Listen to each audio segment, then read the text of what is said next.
Hola, soy la nieta que intentaron borrar. Mientras mi abuelo yacía en la UCI luchando por su vida. Mis propios padres vaciaron hasta el último centavo que yo había ahorrado. $990,000, dinero destinado a salvarlo. Mi hermana sonrió con burla. Lo necesitamos más que él. Mi padre soltó una mueca despreciativa. Debería morir y dejar de desperdiciar recursos. Me quedé ahí, incapaz de respirar, sabiendo que no tenía ni idea de lo que estaba a punto de hacer. Antes de continuar, ¿qué hora es, dónde estás y desde dónde me escuchas? Y dime, si tu propia familia te traicionara así, ¿qué harías? Tú. El timbre de mi teléfono cortó el silencio como una hoja afilada. Eran casi las 10:30 de la noche, y ya estaba en la mesa de mi cocina, revisando facturas de un envío de monitores cardíacos. Las hojas afuera rascaban el camino de entrada con el viento de octubre. Por un instante pensé en ignorar la llamada hasta que vi el número del hospital. Señor Thompson. Soy la doctora Keading. La condición de su abuelo ha cambiado. Su corazón está en grave peligro. Puede que tengamos que operar antes de lo previsto, quizá dentro de la semana. El resto de sus palabras se volvió difuso, pero capté la urgencia en su voz. El pecho se me tensó. Le había prometido a Edward, años atrás, después de su primer susto cardíaco, que siempre estaría preparado. Colgué. Tomé mi portátil y entré en la cuenta de ahorros que había construido para él. $990,000, intactos durante casi 2 décadas, suficiente para pagar la mejor atención que el dinero pudiera conseguir. Ver ese número siempre me daba una extraña paz, como un ancla. Esta noche se sentía como un salvavidas. No dormí mucho. El hospital lo tenía estable por ahora. Pero sabía que la cirugía no era barata y que los buenos médicos tampoco lo eran. Por la mañana, estaba de nuevo en mi escritorio, café en mano, entrando otra vez para verificar los detalles de la transferencia. La pantalla cargó y se me cortó la respiración. Saldo, ceros. Ni $1. Actualicé la página. 2, 3 veces. El mismo resultado. Llamé al banco de inmediato, con la voz temblorosa. El representante al otro lado sonaba tranquilo, casi ensayado. Los fondos fueron retirados ayer por la tarde, señor. Autorizados por sus cofirmantes. ¿Cofirmantes? Sí, Richard y Lane Thompson. Mis padres. Sentí que el aire en la habitación se volvía más delgado. Esa cuenta era mía, construida a base de años de largas jornadas. Trabajos duros en almacenes y contratos adicionales. Lo de los cofirmantes. Eso venía de cuando apenas tenía 20 años, trabajaba a medio tiempo, y necesitaba su firma para abrir la cuenta. Nunca pensé que la usarían. Marqué su número. Mi madre contestó al segundo tono, con una voz casual, como si habláramos de la lista del supermercado. Oh, ese dinero. Lo necesitábamos para algo más importante. ¿Más importante? Pude oír la incredulidad en mi propia voz. El abuelo está en la UCI. Ese dinero era para él. La voz de Lidia irrumpió desde el fondo, cargada de satisfacción. Necesitamos ese dinero más que él. Ya ha vivido bastante. Apreté el teléfono con tanta fuerza que mis nudillos se pusieron blancos. No puedes. No seas dramático. Me interrumpió. Mi madre, somos familia. Compartimos lo que tenemos. Colgué antes de decir algo de lo que pudiera arrepentirme. Mis ojos se posaron en el pequeño reloj de bolsillo de bronce sobre mi escritorio. El de Edward. Su tic-tac constante llenaba la habitación, un recordatorio silencioso del hombre que me enseñó a mantenerme firme. Lo había llevado consigo durante décadas en la feria. Pasé el pulgar por su superficie desgastada, como solía ser de niño, sentado a su lado en el columpio del porche, a primera hora de la tarde. Ya estaba en mi camioneta, rumbo a la casa de mis padres. El trayecto me era familiar. Las mismas aceras agrietadas, los mismos setos descuidados, pero sentía que estaba en territorio enemigo. Entré sin llamar. Mi padre estaba en su sillón reclinable. La televisión a todo volumen con un concurso. Ni siquiera levantó la vista. ¿Sabes?, dijo con frialdad. Debería morir y dejar de desperdiciar recursos. Fue la manera en que lo dijo, como si hablara de un electrodoméstico viejo que se había roto. Sin un atisbo de tristeza, sin vergüenza, solo fría practicidad. Me quedé allí con la mandíbula apretada y el corazón golpeando. Cada palabra que quería decir estaba a punto de escapar. Pero antes de que pudiera hablar, el sonido de pasos pesados retumbó en el porche.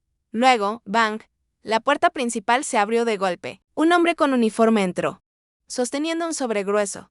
Sus ojos recorrieron la habitación con una precisión calculada antes de detenerse en mi padre. El color se esfumó de su rostro. El hombre dio un paso dentro. Cerró la puerta con un clic firme, y ese sonido parecía arrastrar todas las miradas hacia él. La televisión seguía murmurando en la esquina. con un presentador de concurso riéndose de un chiste que aquí a nadie le hacía gracia. El hombre con uniforme no se molestó en presentarse conmigo. Su mirada nunca se apartó de mi padre, Richard Evans. Su tono no era alto, pero llevaba la misma autoridad que un reloj de tribunal marcando el tiempo. Mi padre se removió en el sillón con el pulgar flotando sobre el mando a distancia. ¿Quién pregunta? Daniel McCray. Notificación judicial. Mostró una cartera de cuero con sus credenciales y luego extendió un sobre pesado. Esto es para usted. Papá no lo tomó de inmediato. Miró a mi madre como si ella pudiera hacerlo desaparecer con un simple gesto de la mano. Ella cruzó los brazos y negó con la cabeza. Una pequeña advertencia para que mantuviera la calma. Lidia ya estaba de pie, curiosa y sonriendo como si fuera hora de abrir regalos en una fiesta de cumpleaños. «Puede dejármelo a mí», dijo. «Es para Richard», respondió Daniel, paciente pero firme. «Necesito un acuse de recibo». «Por favor».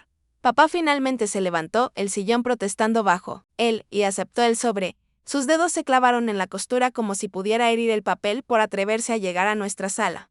No lo abrió. Primero me miró a mí, luego a mi madre, y solo cuando Lidia dijo, «Vamos, por el amor de Dios, mira lo que es».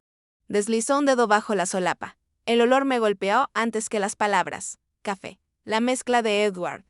Solía traer una lata cuando pasaba por aquí. Juraba que sabía mejor de aquella vieja lata metálica que de cualquier cosa recién comprada. Ese aroma permanecía en esta casa como un himno después del servicio dominical. Por un segundo suavizó la presión bajo mis costillas. Entonces la voz de Lidia lo cortó. ¿Se supone que esto nos asuste? Se inclinó tanto sobre el hombro de mi padre que su cabello rozó la página. ¿Qué dice siquiera? Papá repasó las primeras líneas, perdiendo un tono de color. «Es una notificación», murmuró. Daniel dio un paso más cerca. Sereno como un funcionario del juzgado. Notificación formal de una investigación financiera en curso relacionada con retiros vinculados a una cuenta de ahorros protegida. Es preliminar, no una demanda por el momento. Solo establece registro. Mamá emitió un sonido a medio camino entre un bufido y un suspiro. «Esto es ridículo. Somos familia. Las familias se cuidan entre sí». «¿Vaciando la cuenta destinada a pagar su cirugía?», pregunté, manteniendo la voz firme. Los ojos de Lidia se encontraron con los míos, brillantes de triunfo. «Estás exagerando. Es dinero de la familia. No eres el único que se preocupa por el abuelo. Si te importara», dije, «no habrías tocado ni un centavo de ese fondo». Encogió los hombros como si todo fuera un malentendido. «Es viejo. Nos diría que fuéramos prácticos». Buscó respaldo en papá y él asintió. Aliviado de tener una frase que repetir, Daniel no se inmutó. «Para que quede claro, señor Evans, la notificación documenta el patrón de retiro y las partes implicadas. También hace referencia al protocolo de seguridad bancaria. Si el asunto escala, recibirá otra notificación». Papá se irguió como si pudiera intimidar a una fecha de juicio. «No hemos hecho nada malo». La expresión de Daniel no cambió. Colocó una pequeña tarjeta en la mesa de centro y luego se dio la vuelta. Para marcharse, a medio camino hacia la puerta, se detuvo a mi lado con la voz lo bastante baja para que solo yo le oyera. «Quizá quiera hablar de nuevo con el banco», dijo, «algo sobre la forma en que fue procesado. Fuera del camino estándar». Las palabras eran simples, pero el peso detrás de ellas no lo era. Me dio una ligera inclinación de cabeza y luego salió, cerrando la puerta con el mismo clic limpio con el que había entrado. Silencio. Solo por un instante. El público de la televisión aplaudía el premio mayor de un desconocido. Lidia rió, suavemente, con una maldad que se sentía en la música de su voz. «Así que, un trozo de papel. La gente manda esas cosas cuando quiere atención». Extendí la mano hacia el sobre y papá lo retiró como un niño aferrándose a su juguete. «Tú provocaste esto», dijo. «No pudiste dejar las cosas como estaban. ¿Qué tiene de suficiente vaciar un fondo médico? Mantengo mi atención en él, no en ella. Había un plan». «Lo sabías». Mamá dio un paso al frente. Las palmas hacia arriba en una falsa señal de paz. «No eres el único que lo quiere. Nosotros también tenemos responsabilidades. Entonces, ¿por qué tomar el dinero reservado para su cuidado?». Pregunté, «¿por qué no llamarme? ¿Por qué no pedirlo?». Lidia bufó. «Porque siempre dices que no, a menos que te beneficie. Crees que eres la única persona que ha hecho sacrificios. Por favor». Sentí el calor subir. Ese viejo dolor que llega cuando te dicen que tu esfuerzo no cuenta. Aspiré el aroma del café, que se desvanecía y lo dejé calmarme.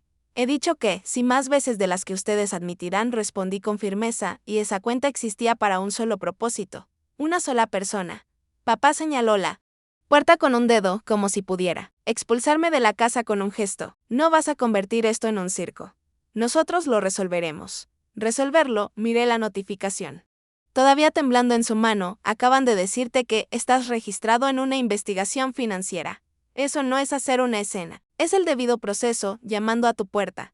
Mamá palideció, luego replicó, arrastras a tus propios padres por el barro. El barro lo arrojaste tú, dije, yo solo me niego a ahogarme en él. La voz de Lidia bajó a ese tono burlón que usa cuando quiere sonar razonable en la superficie y cruel por debajo. ¿Qué piensas hacer exactamente? ¿Crees que algún gerente del banco estará de tu lado y no del nuestro? Hemos estado con ellos más tiempo del que llevas vivo. No era verdad. Y ella lo sabía. Pero los hechos no eran el objetivo. La presión sí. Mergy, haré lo que tenga que hacer por él. Papá dejó el sobre la mesa de centro, aplanándolo, con la palma como si pudiera borrar su significado. No vas a avergonzar a esta familia. Hablaremos con el banco. Nos aseguraremos de que entiendan el acuerdo. Hazlo, dije. Porque yo también voy a hablar con ellos. Mamá intentó una última vez enmarcarlo como un malentendido. Deberías descansar. Te emocionas y haces un desastre. Déjanos arreglarlo. Recordé la mano de Edward sobre mi hombro el día que firmé el primer depósito. Guárdalo, me dijo. Y cuando lleguen días difíciles, estarás preparado. Él confió en mí con el plan porque yo cumplía. No pensaba detenerme. Ahora llamaré cuando tenga novedades, dije, girándome hacia la puerta. No te atrevas a traer extraños a esto, soltó papá, ¿me oyes? Me volví hacia él. Un notificador judicial acaba de entregarte una notificación en tu propia sala. Los extraños ya están dentro. Lidia cruzó los brazos, la barbilla en alto. Adelante, haz tus llamaditas. No encontrarás nada que se sostenga. Esa es la cosa con la verdad, dije. Tiende a sostenerse por sí sola, salí al porche, donde el aire traía un leve aroma a leña desde el patio de un vecino. Mis dedos recorrieron el borde de la notificación a través del sobre fino mientras lo deslizaba en mi bolso. Un registro, una marca de tiempo, algo sólido en un día que había sido cualquier cosa menos eso. Detrás de mí, las voces subieron y luego se amortiguaron. No me quedé para descifrarlas. Necesitaba dirección, no más ruido en la acera. Me senté en el asiento del conductor y dejé el motor encendido. La advertencia silenciosa de Daniel volvió a mi mente. Fuera del camino estándar, eso podría significar aprobaciones eludidas. Podría significar un cajero amigo colando papeleo. Podría significar una anulación desde la oficina trasera disfrazada de rutina. Si era un retiro limpio, nadie tendría nada que ocultar. Si no lo era, un rastro en papel respiraría, incluso si la gente mentía. Ajusté el retrovisor y me encontré con mis propios ojos. Cansados, sí, pero firmes. La ira se había enfriado en algo más afilado. Determinación. Si había una costura en la forma en que hicieron esto, la encontraría y tiraría hasta que todo se deshiciera. Puse el coche en marcha. Me alejé de la casa y dejé que el barrio pasara ante mí en un borrón de artes y buzones. El hospital. Mantendría a Edward estable unas horas más. El banco, por una vez, no podía esperar. Las palabras de Daniel resonaban en mi cabeza mientras conducía hacia el banco, el sobre aún apretado en mi mano. Aparqué, respiré hondo y crucé las puertas de cristal. El olor a madera pulida y café levemente rancio me golpeó al instante. Susan Hartley, la directora de la sucursal, levantó la vista de su escritorio cuando me acerqué. Su habitual sonrisa educada se desvaneció en cuanto vio el extracto que puse frente a ella. ¿Qué quiere exactamente que investigue?, preguntó, con un tono medido. Quiero un desglose completo de este retiro. $990,000. Mantengo la voz calma, pero cada palabra lleva filo de acero. Ella miró los números y luego me miró a mí. Es una cantidad considerable. Retiros así requieren autorización en persona. Normalmente del titular de la cuenta, sus ojos buscaron en mi rostro alguna reacción. Yo no lo autoricé, dije sin rodeos. Susan vaciló, luego se recostó levemente. No se supone que saque las grabaciones de seguridad sin una solicitud formal. Pero si me está diciendo que esto no está autorizado. Su voz se apagó mientras se ponía de pie y me hacía un gesto para que la siguiera. En la pequeña oficina trasera, el zumbido del monitor llenaba el silencio. Tecleó algo. Y un video apareció en pantalla. Mi corazón retumbaba en mis oídos mientras la imagen se enfocaba. Lidia y Richard sentados en las sillas del banquero como si fueran suyas, firmando papeles. La mano de Lidia se deslizaba por la línea de la firma, sus ojos bajando al teléfono entre trazos. Richard estaba relajado, casi altivo, recostado como si estuviera viendo un espectáculo que conocía de memoria. Susan pausó la grabación y amplió el formulario. Ain dijo en voz baja, mi nombre, mi línea de firma, pero no era mi letra. Los bucles estaban mal. La inclinación era distinta. Demasiado forzada. Demasiado cuidadosa. Parecía la de alguien intentando pronunciar un idioma que no hablaba. ¿Quiere una copia?, preguntó. Sin la imprimió y me la deslizó junto con el extracto. Firmé el registro de seguridad para solicitar la grabación. Mi bolígrafo deteniéndose apenas cerca del final. Esa pequeña pausa dejó una mancha de tinta, un gesto que había heredado de mi abuelo, quien siempre hacía lo mismo al firmar cheques. Me quedé mirándola un momento. Esa familiaridad dándome firmeza. El contraste entre esa marca auténtica y la falsificación ordenada y sin vida encendió algo dentro de mí. Esto no era solo un robo. Era suplantación. Intentaron borrarme, incluso de mi propia cuenta bancaria. Susan bajó la voz. Si esto se convierte en un asunto legal, nuestro departamento de cumplimiento tendrá que testificar oficialmente. No puedo decirle qué hacer, pero quizá quiera tenerlo en cuenta. Fue la primera vez en todo el día que sentí que el terreno empezaba a inclinarse a mi favor. El banco no era mi enemigo, todavía no. Mientras recogía la documentación, Michael, el joven cajero que había estado en el mostrador antes, pasó junto a mí. Sin detenerse, deslizó un pequeño papel doblado en mi mano. No lo miré hasta que salía la luz de la tarde. 4 palabras escritas a toda prisa. Revisa la caja fuerte. Me quedé allí un momento, con el ruido de la ciudad apagado en mis oídos. El dinero era una cosa, pero si lo habían movido a otra parte, a algo más difícil de rastrear. Esto estaba a punto de ponerse mucho más feo.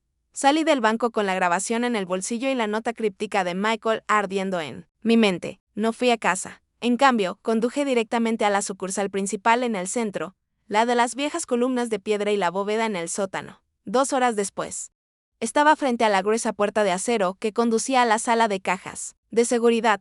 Las palmas me sudaban ligeramente. Había estado allí docenas de veces de niño con mi abuelo, sujetando su mano mientras abría la pesada puerta. Entonces se sentía como entrar a una cueva del tesoro. Ahora, como entrar a un interrogatorio de Evelyn, la encargada de la bóveda, levantó la vista de su escritorio al verme. Sus gafas se apoyaban en la punta de la nariz. Y me dio un saludo cortés. Buenas tardes.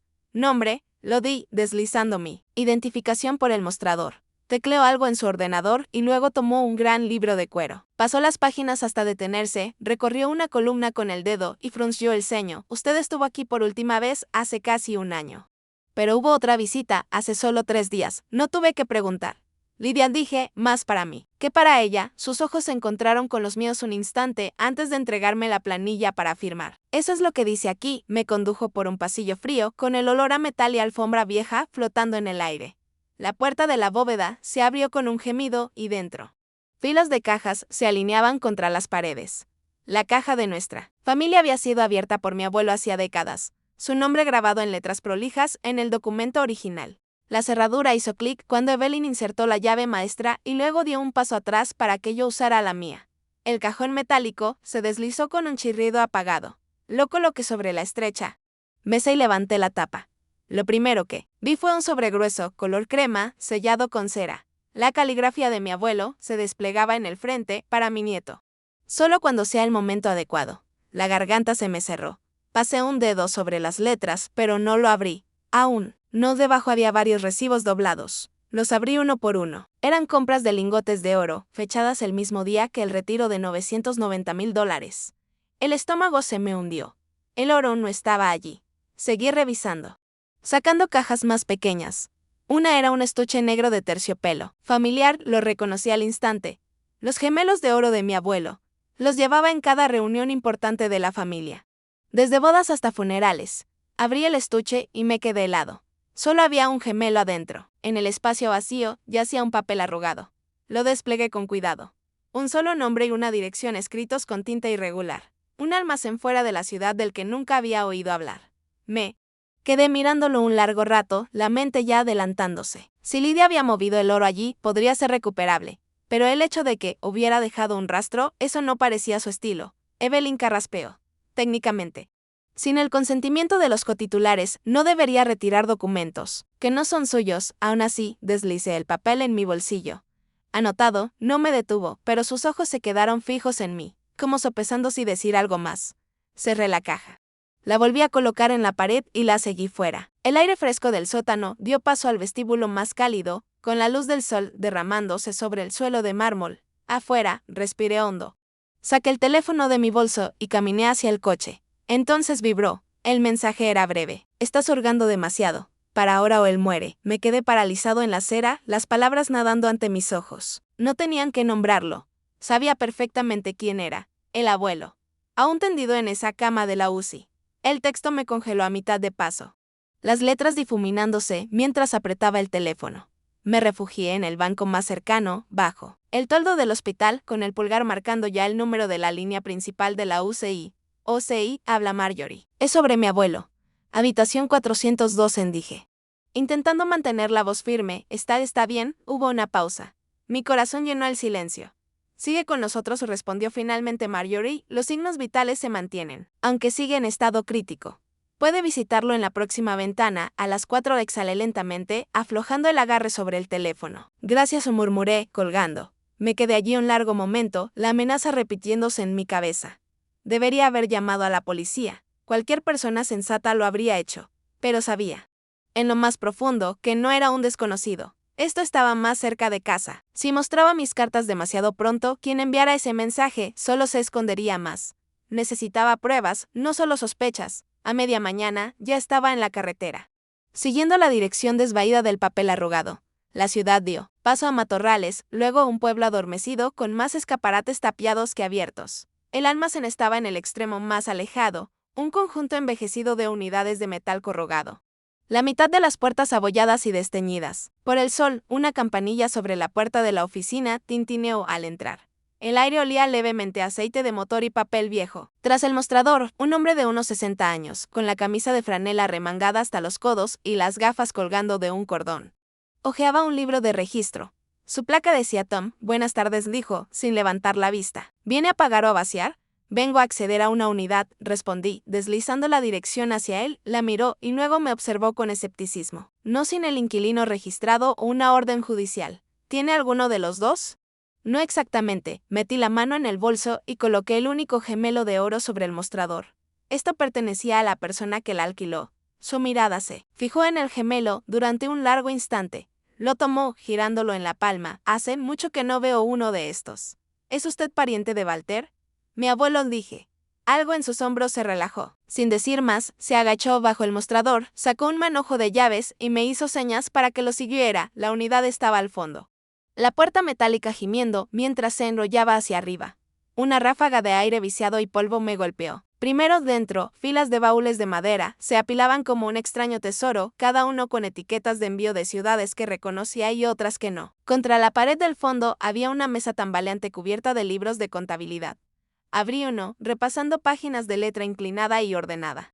Transacciones canalizadas a través de nombres de empresas desconocidas, cantidades que me hicieron encoger el estómago. Entonces mi mano rozó la parte inferior de la mesa y se enganchó en algo. Me agaché, forzando un panel suelto hasta que cedió. Dentro había un pequeño estuche negro. Lo abrí y encontré una videocámara con la batería agotada desde hacía tiempo. Y un manojo de tarjetas SD. Cada una estaba etiquetada con una fecha. Una de ellas me hizo contener el aliento el mismo día del retiro de $990,000. Ni siquiera esperé a salir del lugar. Sentado en mi camioneta, con el portátil sobre la consola, inserté la tarjeta. La grabación era granulada, el ángulo ligeramente torcido. Como si la cámara hubiera estado oculta. Lidia estaba sentada frente a nuestro padre, con una sonrisa amplia, y junto a ellos, un hombre con traje oscuro. Intercambiaban papeles. Luego, el hombre empujó un maletín pesado sobre la mesa. La voz de Lidia se escuchó lo suficientemente clara como para doler. Él nunca lo sabrá hasta que sea demasiado tarde. La repetí, sintiendo como la bilis me subía a la garganta. En la segunda pasada, algo más me llamó la atención, una tarjeta de identificación en el bolsillo del traje del hombre. Amplié la imagen. Entrecerrando los ojos. No era una credencial corporativa. Era una placa de enfermero del mismo hospital, donde mi abuelo yacía conectado a máquinas. Esa placa ardía en mi mente como una bengala de advertencia imposible de ignorar. Para cuando el sol se ocultaba tras el horizonte, ya estaba de vuelta en el hospital, moviéndome por los pasillos, con esa alerta aguda que Serge cuando sabes que el peligro está cerca. Pero aún no puedes probarlo.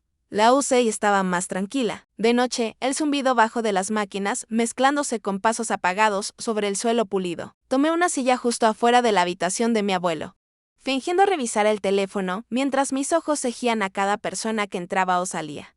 Un hombre alto con bata médica me miró de reojo y apartó la vista enseguida. Otros 2 entraron con equipo, y cada vez que la puerta se abría, mis hombros se tensaban. Marjorie apareció durante sus rondas, deteniéndose a revisar la gráfica antes de inclinarse hacia mí. Parece que estás contando cartas, dijo suavemente, con un tono ligero. Aunque sus ojos mostraban curiosidad, vacilé. Tengo razones para creer que alguien vinculado al hospital ha tenido contacto con mi familia de una forma indebida. Ella frunció el ceño, pero no insistió. Es una acusación seria, murmuró. Aún no estoy listo para hacerlo público, respondí, pero si nota algo a alguien fuera de lugar. Le agradecería saberlo. Marjorie asintió una vez. Estaré atenta. Me dio un apretón rápido en el brazo antes de seguir su camino. Apenas me había acomodado de nuevo cuando el sonido de tacones resonó por el pasillo. Lidia apareció, con un ramo de lirios en los brazos y esa sonrisa pulida, que usaba como armadura. Vayan, dijo. Entrando por el marco de la puerta, no me dijiste que vendrías esta noche. No pensé que necesitaras saberlo, respondí con tono neutro. Mi mirada se detuvo en las flores. ¿Son del mismo lugar donde has estado guardando otras cosas? Sus labios se entreabrieron. La sonrisa titubeó un segundo antes de recomponerse. No sé qué insinúas. Si lo sabes, dije en voz baja, y sabes que lo he visto. Se acercó hasta que su perfume resultó sofocante en el aire viciado. De la UCI, no puedes protegerlo para siempre, susurró con un filo en la voz que cortaba el zumbido de las máquinas. Luego giró y dejó las flores junto a la cama, rozándome al pasar sin mirarme de nuevo. La mandíbula me dolía de tanto contener lo que quería decir. En lugar de eso, crucé el pasillo hacia donde Marjorie actualizaba una gráfica. Conoce a un enfermero, alto, quizá de unos 40 y tantos, pelo oscuro, trabaja de noche. Ella alzó la vista de golpe. ¿Por qué? Creo que lo vi en un lugar donde no debería estar. Vaciló, mirando alrededor antes de inclinarse un poco. Si es quien pienso, está en el turno nocturno. Tipo callado. Se mantiene al margen. Podrías revisar los registros de estacionamiento del personal. Seguridad guarda un registro de quién entra y sale. Eran poco más de las 11 cuando salí de la UCI y me dirigí al estacionamiento lejano, donde aparcaba el personal del hospital. Encontré una esquina en sombras junto a la cerca y esperé con la aplicación de la cámara lista en mi teléfono. Los minutos se estiraban. A las 11:45. Un movimiento me llamó la atención. Un hombre, saliendo por la entrada lateral, el mismo perfil del video, cargando una nevera médica en una mano. No miró a su alrededor, solo caminó directo hacia una furgoneta blanca sin distintivos. Tomé 3 fotos rápidas, acercando el zoom a su rostro, la nevera, las placas. Se metió en el asiento del conductor y encendió el motor. Puse la mano en la llave de arranque, listo para seguirlo. Pero antes de cambiar la marcha, una sombra se plantó frente a mi capó. Un hombre corpulento, con chaqueta oscura, estaba allí. Una placa en el cinturón, brillando bajo la única lámpara del lote. Su placa decía RIT, no se movió. Solo descansó una mano sobre el cinturón, con la mirada fija en la mía. Fría e impenetrable. Necesitamos hablar, dijo con voz baja. La mano de Reed permanecía en el cinturón, el peso de su mirada presionando más que sus palabras. No me moví. En cambio, apreté más los dedos alrededor de mi cámara, sus bordes lisos calientes en mi palma. En ese momento, sentí que era lo único que me separaba del juego que él estaba jugando. Está invadiendo una zona restringida, dijo con un tono plano, como recitando una norma que había repetido 100 veces. Me recosté en el asiento, pero no arranqué el motor. Curioso. Pensé que los estacionamientos eran de acceso público después de las horas de visita, a menos que por restringido quieras decir que no quieres que vea lo que acaba de salir en esa furgoneta blanca. Algo pasó fugazmente por su expresión, tan rápido como un parpadeo. Cuídese, dijo, pero su voz había perdido parte de su seguridad. Dejé que una esquina de mi boca se levantara. Claro, solo sepa que mi cámara tiene mejor memoria que yo. Y podría recordar un par de cosas que a la policía le interesarían. Ese fue el primer resquicio. Exhaló lentamente, escaneando el lote vacío, luego hizo un gesto con la cabeza hacia el lado más alejado, fuera del alcance de las cámaras de seguridad montadas en la pared del hospital. Salga del coche. Camine conmigo. Vacilé, sopesando el riesgo. Luego salí, mis zapatillas crujiendo sobre la grava. Caminamos hacia la sombra de un cobertizo de servicio, el aire nocturno denso con olor a escape y asfalto húmedo. No soy tu enemigo, dijo en voz baja, casi como si tratara de convencerse a sí mismo. Pero hay cosas en la UCI de las que no quieres estar cerca. He visto lo suficiente para saber que es malo para todos. Deberías apartarte ahora. Crucé los brazos. Me estás diciendo que me retire mientras admites que sabes que algo está mal. Así no convences a nadie para que escuche. Abrió la boca para responder, pero el barrido de unos faros por el estacionamiento nos hizo girar a ambos. Un sedán sin distintivos entró despacio, los neumáticos silbando sobre el pavimento mojado. La puerta del conductor se abrió y un hombre alto salió, la chaqueta del traje abierta, una placa sujeta al cinturón. «Reed», llamó, con la voz cargada de la autoridad suficiente para hacerme enderezar. Harper murmuró Reed por lo bajo. Como si el nombre lo explicara todo, los ojos del detective se posaron en mí. «Tú debes ser el que anda husmeando». «No lo», preguntó. Fue una afirmación, depende de quién lo pregunten, respondí, manteniendo el tono parejo. «Soy el tipo que lleva 6 meses siguiendo la pista de descensos inexplicables en pacientes», dijo Harper. «Y creo que tu amigo con la nevera en esa furgoneta está vinculado a una red de tráfico de órganos». El pecho se me encogió. «Así que no soy el único que ve fantasmas en la UCI». «No», dijo Harper. «Pero no puedo moverme sin pruebas. Y por cómo te mira Reed, supongo que tienes algo que podría ayudarnos a ambos».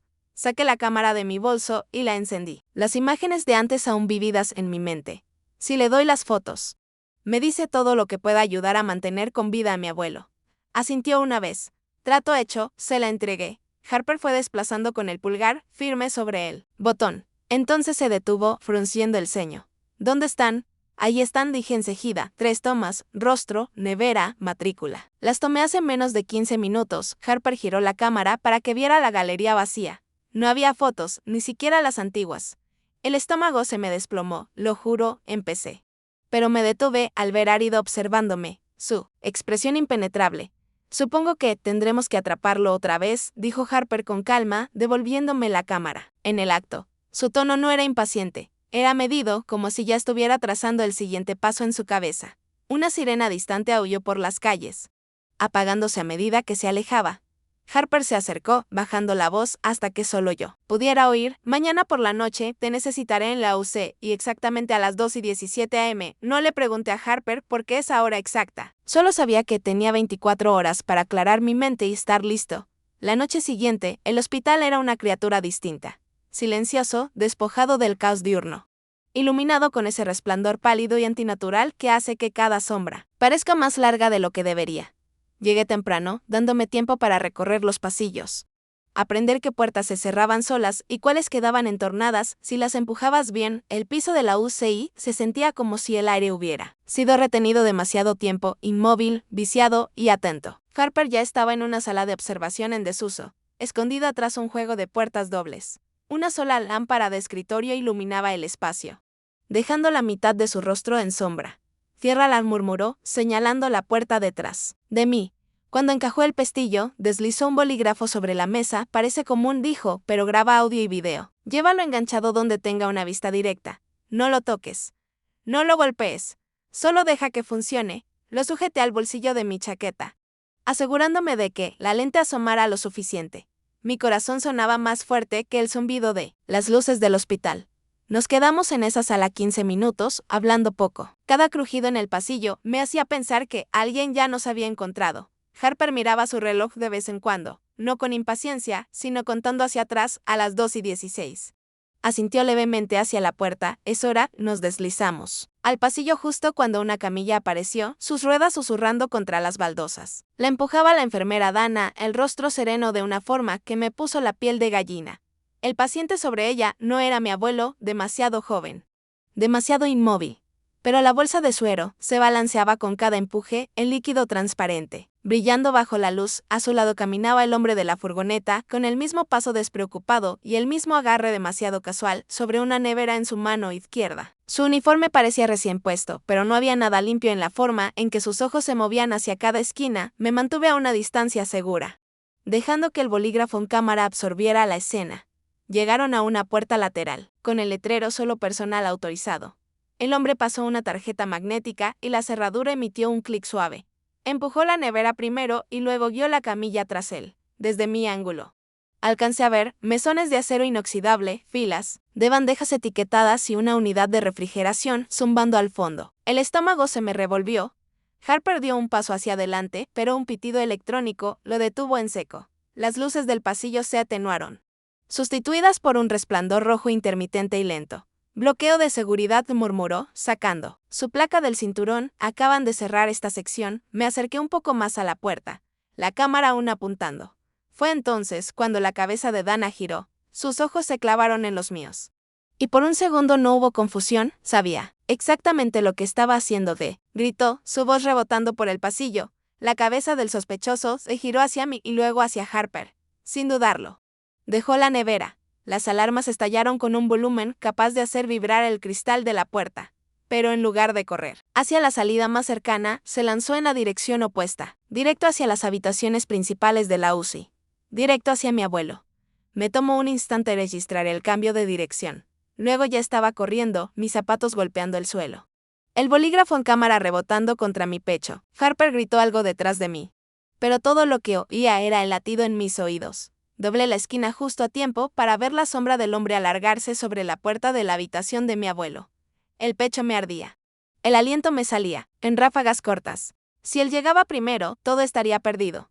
Corrí tras él, con el pecho ardiendo, porque si alcanzaba a mi abuelo antes que yo, todo terminaría. La puerta de la UCI se abrió de par en par, las bisagras dejando escapar un chirrido metálico, que pareció demasiado fuerte en el silencio. Me abrí paso a empujones, el corazón golpeando con fuerza, y ahí estaba, inclinado sobre la cama de mi abuelo, jeringa en mano. Sus movimientos eran rápidos, pero sus ojos fríos, fijos en el puerto de la vía intravenosa como si fuera un blanco, antes de que pudiera gritar. Harper ya estaba encima de él. El sonido de los cuerpos golpeando el suelo de baldosas fue seco. Seguido del tintinear de la jeringa al caer y girar hasta detenerse junto a mis pies. El peso de Harper lo mantenía inmovilizado, su voz era un gruñido controlado, mientras llamaba a seguridad. Dos guardias entraron corriendo, y al mismo tiempo. Por la puerta opuesta apareció otro par, sujetando a la enfermera Done. Ella no se resistió, no habló, solo mantuvo la mirada baja como si ya supiera que no había salida. Me giré hacia mi abuelo. Sus párpados temblaron, y por un instante fugaz, su mano encontró la mía. Era un agarre débil, apenas una presión, pero suficiente para que se me cerrara la garganta. «Estás a salvo», susurré, sin saber si podía oírme. El resto de la noche fue una sucesión borrosa de placas relucientes, radios crepitando y el arrastre de zapatos sobre los suelos estériles. Al amanecer, me encontré en la sala de conferencias del hospital, sentado en una larga mesa con Harper a mi lado. Enfrente estaban el administrador del hospital, un par de detectives. Mis padres y mi hermana.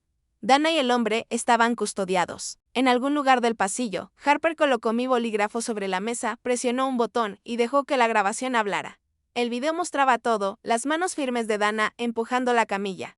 El hombre con la nevera, el pase de la tarjeta, y el breve vistazo a esa fría sala de acero inoxidable. Cada sonido, cada mirada, estaba allí. Nadie habló. Las caras de mis padres eran al principio indescifrables, pero cuando Harper cambió el segundo clip, el que vinculaba sus retiros financieros con las cuentas offshore del hombre, los ojos de mi madre buscaron a mi padre y la mandíbula de mi hermana se tensó. El administrador carraspeó, rompiendo el silencio. «Hay algo que debes saber», dijo, mirándome, antes de enfermar. Su abuelo transfirió $990,000 a un fideicomiso seguro a su nombre. Sus instrucciones fueron explícitas: úselo para su cuidado y que nadie más tenga acceso. Casi resultó cómico el modo en que mi hermana giró la cabeza hacia mí, con la boca abierta pero sin palabras. Las manos de mi padre se tensaron sobre la mesa y mi madre miraba al frente. Como si no parpadear pudiera hacer que esto no fuera real. El administrador deslizó un juego de documentos hacia mí. Su acceso a todos los bienes familiares ha sido revocado con efecto inmediato. Firmé las autorizaciones de tratamiento con mano firme, asegurando que mi abuelo recibiría la atención que necesitaba sin demora. Al devolver los papeles, no me molesté en mirar a mis padres. Ya estaban de pie, saliendo sin decir nada. Mi hermana lo siguió. Pálida y con el rostro tenso, Harper se quedó. «Has hecho más que salvarlo», dijo en voz baja. «Esto va a derribar a más personas de las que imaginas». La sala se fue vaciando poco a poco, el caos de la noche cediendo a un silencio extraño después de tanto ruido. Recogí mis cosas, el peso del bolígrafo más liviano ahora que había cumplido su función. De camino a la habitación de mi abuelo. Sentí la primera respiración verdadera que tomaba en días. La luz temprana se filtraba por las persianas, dibujando líneas suaves sobre su manta. Acerqué una silla, me senté a su lado y dejé que mis hombros, por fin, se relajaran. Por primera vez en semanas, no pensaba en lo que me habían quitado, solo en lo que había luchado por proteger.